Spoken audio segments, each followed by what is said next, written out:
स्वागत है आपका वेल्टारा यूनिवर्स पर। आज हम शुरू कर रहे हैं एक भावुक सफर। आज की कहानी में हम कदम रखेंगे भावनाओं और यादों के उस गलियारे में जहां खामोशियां भी बहुत कुछ कहती हैं। चलिए शुरू करते हैं। चैप्टर 1, विछोह की भोर। सूरज आज आशीर्वाद बनकर नहीं, एक सौतन की तरह झांक रहा था। झोपड़ी की दरारों से छनकर आती धूप की किरणें शरीर पर सुइयों जैसी तीखी और तपती हुई थी। एक किरण सीधा रिझाला के नंगे पैर पर जा गिरी। उसने झटके से पांव पीछे खींच लिया। ऐसा लगा जैसे उस सुनहरी लकीर ने उसकी खाल को काट लिया हो। जमीन पर बिछी चटाई की खुरदुरी बुनावट ने उसकी देह पर लाल नीले निशान छोड़ दिए थे। आज तो यह बेजान चटाई भी उसे पराया समझ रही थी। आज हर चीज में एक अजीब सी कड़वाहट थी। वह धूप, वह चटाई और वह मनहूस सन्नाटा। घर की दीवारें आज खोखली लग रही थीं। सन्नाटा इतना गहरा था कि कानों में शोर कर रहा था। आमतौर पर सुबह की हवा में पिता की यादों की थरथराहट होती थी, या दीवारों पर लिपटी बेलों की सरसराहट, या छोटे भाई की कच्ची नींद की हलचल। पर आज तो दिमाग के भीतर जैसे कोई शून्य पसर गया था। रिझाला को सिर्फ अपनी सांसों की आवाज सुनाई दे रही थी, जो जरूरत से ज्यादा भारी लग रही थी। मां दरवाजे की तरफ पीठ किए खड़ी थी। उनकी देह पत्थर की एक ऐसी दीवार की तरह थी जो आज ढहने ही वाली हो। उनके हाथ एक बुने हुए झोले को टटोल रहे थे, पर उंगलियां बेकाबू होकर कांप रही थीं। वह बार बार झोले की पट्टी को कसती, फिर ढीला कर देती और फिर दोबारा खींच देती। ये बेचैनी नहीं, बल्कि उस बिखराव को रोकने की एक नाकाम कोशिश थी जिसे रिझाला महसूस कर रही थी। झोले के भीतर 3 चीजें थीं। एक सलीके से तह किया हुआ अंगरखा, सिर ढंकने का सादा कपड़ा, और पेड़ की छाल का वह टुकड़ा जिस पर रिझाला का नाम गहरे अक्षरों में खुदा था। रिझाला, मानस जाल का सूत्र। उस लड़की के लिए यह नाम किसी भारी पत्थर जैसा था, जिसका अपना वजूद अंदर से उधड़े हुए किसी पुराने कपड़े जैसा हो। छोटा भाई मायो अपनी नन्ही टांगे मां की पसलियों पर मार रहा था। पूरे कमरे में लुमिया शहद की गाढ़ी और मीठी गंध बसी हुई थी। कभी इस खुशबू से रिझाला का सीना भर आता था, पर आज इसी मिठास ने उसके गले में जकड़ लिया था। मां ने 2 उंगलियां शहद में डुबोई और मायो के होठों पर रख दी। वह चटखारे लेकर उसे निगल गया। उसके मुंह से एक हल्की आह निकली। मां कहती थीं कि बचपन में शहद इसलिए छटाया जाता है ताकि बच्चों के दिमागी रास्ते चिकने हो सकें और वे दुनिया के विचारों को आसानी से समझ सकें। मां ने माइयों की ठुड्डी साफ की, जरा सी सख्ती के साथ, और अगले ही पल अपना चेहरा उसके गाल से सटा दिया, जैसे वह उस सख्ती की माफी मांग रही हो। रिझाला ने अपने घुटने छाती से सटा लिए। यह शहद का कटोरा कभी उसका हुआ करता था, पर उसकी दिमागी नसें किसी सूखी टहनी की तरह थीं, जो झुकती नहीं, बस टूट जाती थी।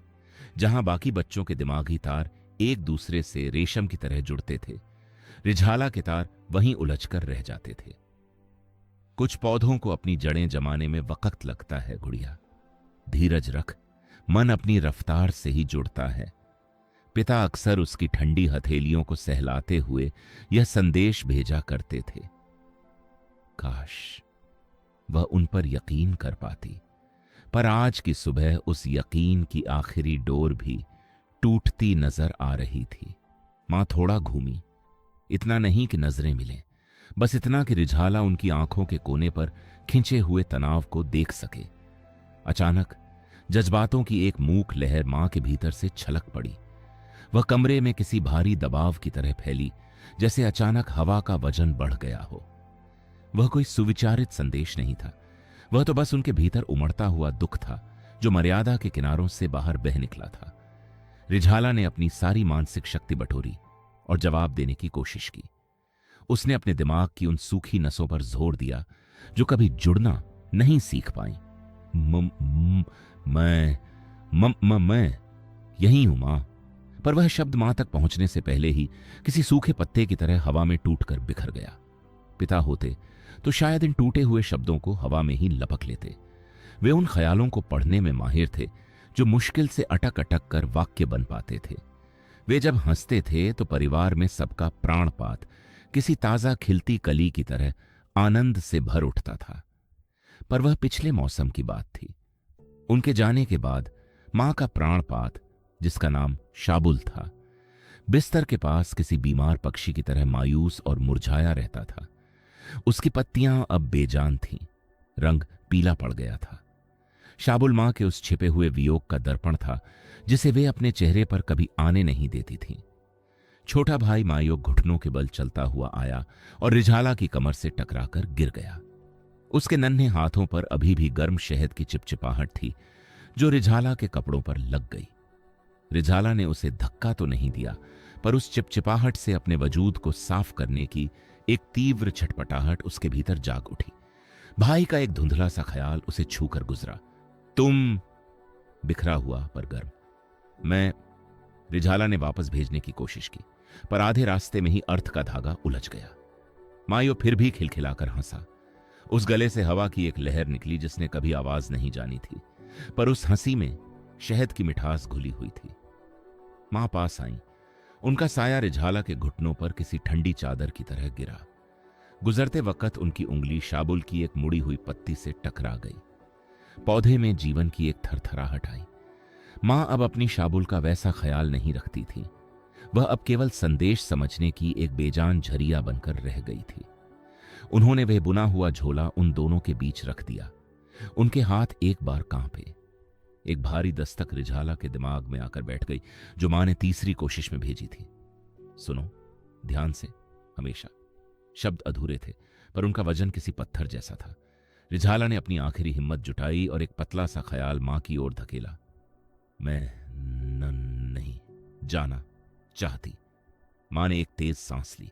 उन्होंने उन बिखरे हुए टुकड़ों को समेटा और जवाब भेजा, पर वह भी रिझाला तक पहुंचते पहुंचते शब्दों का टुकड़ा बन गया। जानती हूं, जुगनू, सब जाते हैं, नए दोस्त। रिझाला अपनी आंखों को सिकोड़ते हुए उनकी तरफ संदेश फेंका। पर मां, मैं इतनी जल्द जल्दी नहीं जाना चाहती। मैं बाकी बच्चों के साथ अगले साल जाऊंगी। मां ने उसके बालों को सहलाया, जैसे उसे सच में दुनिया से छिपा ले, पर उसका जाना एक कठोर अनिवार्यता थी। उन्होंने रिझाला की ठुड्डी छुई और सीधे दिमाग में एक गूंज भेजी। मां के संदेश के टुकड़े रिझाला के दिमाग में ऐसे आए जैसे सुबह की चुभती हुई वह किरण हो। साए नहीं, तुम सिर्फ अपना बोझ। वाक्य अधूरा था, पर भाव साफ था। एक ऐसी ठंडक जो कह रही थी कि अब से वह अपने रास्ते पर बिल्कुल अकेली है। रिझाला के भीतर से एक अनचाहा तीखा सवाल उठा। क्या मेमे मेरे जाने के बाद यह झोझो पड़ी चैन की सांस लेगी? तुम कैसे रहोगी? यह संदेश जो गहरी हताशा से पैदा हुआ था, साफ था। मां ने जवाब में बस कुछ धुंधले नाम भेजे। मायो, काकी, काका, हम ठीक, तुम लौटोगी। मां ने झोला रिझाला के कंधे पर टांग दिया। उसकी खुरदरी डोरी रिझाला की हंसली में गड़ गई। घर से बाहर कदम रखते ही उत्तर वाले रास्ते पर एक सड़ा हुआ फल जमीन पर फटा पड़ा दिखा, जिस पर काली मक्खियां भिनभिना रही थीं। रिझाला का पैर उसके किनारे पर पड़ गया। वह पिलपिला गूदा उसके तलवों के नीचे फट गया, गर्म और खट्टा। उसने पैर झटककर मिट्टी में पहुंचे। गांव में फल ऐसे ही जमीन पर सड़ते रहते थे, जैसे इस जमीन ने कभी भूख का अर्थ ही न समझा हो। काका गाड़ी के पास खड़े इंतजार कर रहे थे। उनके घर का पालतू सेहिल गाड़ी का बोझ उठाए खड़ा था। सेहिल की लंबी गर्दन झुकी हुई थी और उसकी जैविक खाल हल्की हल्की फड़फड़ा रही थी। लकड़ी के पहिए पर इतने पैबंद लगे थे कि गिना जाना मुश्किल था। उनसे पुरानी रस्सी और राल की कड़वी गंध आ रही थी। काका ने एक सपाट संदेश भेजा। तैयार। पीछे गांव के लोग जमा हो गए थे। हवा में बिना आवाज के हजारों संदेश तैरने लगे। रिझाला का दिमाग उन्हें छान नहीं पा रहा था। वे संदेश उसे किसी शोर की तरह लग रहे थे, जैसे हजारों सीप कीड़े उसकी खोपड़ी के भीतर एक साथ भिनभिनाने लगे हों। उनकी हमदर्दी मक्खियों की तरह शरीर पर चिपक रही थी। यह विदाई कम और एक भयानक सिरदर्द ज्यादा लग रहा था। गाड़ी में 2 और बच्चे बैठे थे। रिझाला ने जमीन से उखड़ी हुई जड़ों पर कदम रखा। मां का हाथ उसकी पीठ पर आखिरी बार टिका। तुम दिमाग सीखोगी, मजबूत, लौटोगी। मां का हाथ जरूरत से ज्यादा देर तक रिझाला की रीढ़ की हड्डी पर टिका रहा, मानो वे अपनी हथेलियों से उस कच्ची मिट्टी को सहारा दे रही हों जो आज अपने घर की दीवारों से उखड़ रही थी। तुम पेड़ों के करीब। मां के ख्याल हवा में कांपे। रहूंगी, रिझाला ने सोचा, फिर जवाब भेजा।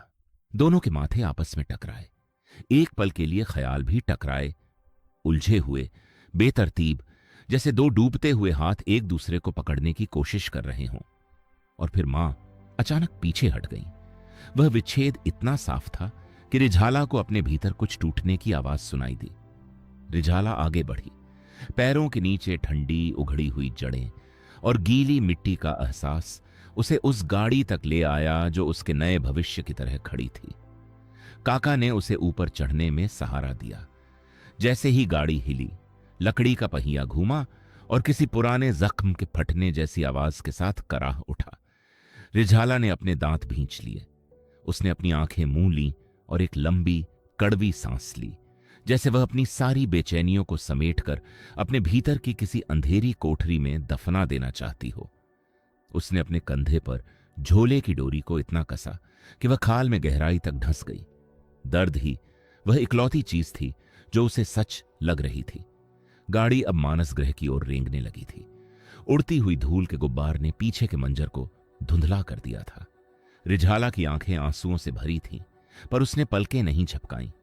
वह उस ओझल होती आकृति को अपनी पुतलियों से जाने नहीं देना चाहती थी, पर मां का वह थका हुआ, मायूस चेहरा अब उसके दिमाग की दीवारों पर हमेशा के लिए छप चुका था।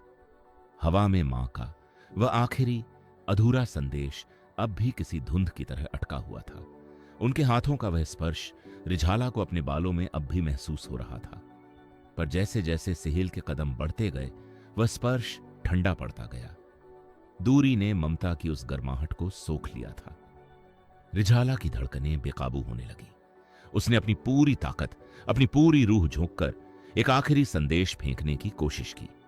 एक ऐसी चीख जो उसके दिमाग के सबसे गहरे कोने से निकली थी, मां! पर वह चीख उसके दिमाग के भीतर ही घुट गई। बाहर सन्नाटा ही रहा। कोई संदेश उस गांव की दहलीज तक नहीं पहुंचा। बस कुछ ठंडी बूंदें उसकी आंखों से निकलकर उसके गालों पर लुढ़क गईं। उसकी आंखें एक तक उस खाली रास्ते को देखती रहीं।